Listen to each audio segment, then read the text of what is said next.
আপনারা সকলেই জানেন যে আমাদের বিপ্লবী ছাত্রনেতা জুলাইয়ের অন্যতম মহানায়ক শরীফ ওসমান হাদী ভাই সন্ত্রাসীদের গুলিতে মৃত্যুবরণ করেছেন। তার এই যে মৃত্যুর কারণ এটা সকলেরই জানা আছে। তার কারোর সাথে তার যেই হত্যাকারী তার সাথে কোনো ব্যক্তিগত শত্রুতা ছিল না।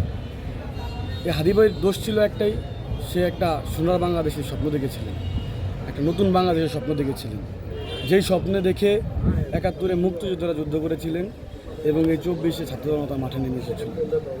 এই স্বপ্ন দেখাটাই তার দোষ হয়ে হারিয়েছে। সে একটা পরিবর্তনের জন্য কাজ করতেছিলেন।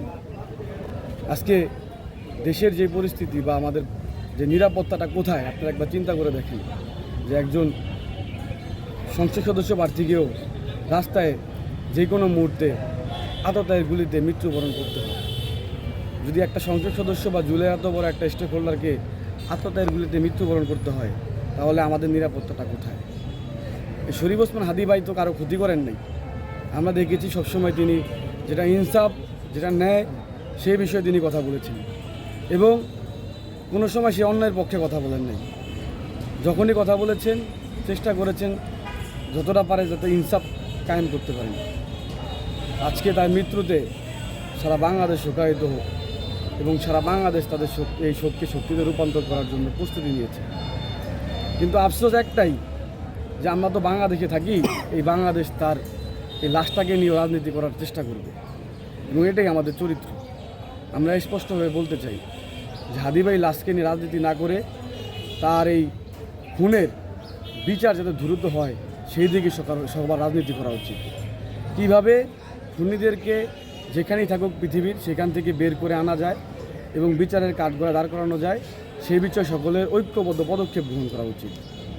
এর আমাদের যে শরীফ ওসমান হাদী ভাইয়ের একটা সন্তান রয়েছে, আমরা যখনই যে ফেসবুকে আমাদের যে স্টোরি বা আমাদের নিউজ ফিড স্ক্রল করতে করতে আমাদের চোখের সামনে তার যেই এই বক্তব্যগুলো চলে আসে, তার যে ছেলের কথাগুলো চলে আসে, সে বারবার বলতেছিলেন যে আমি মারা গেলে আমার ছেলেটার দিকে একবার চায়েন।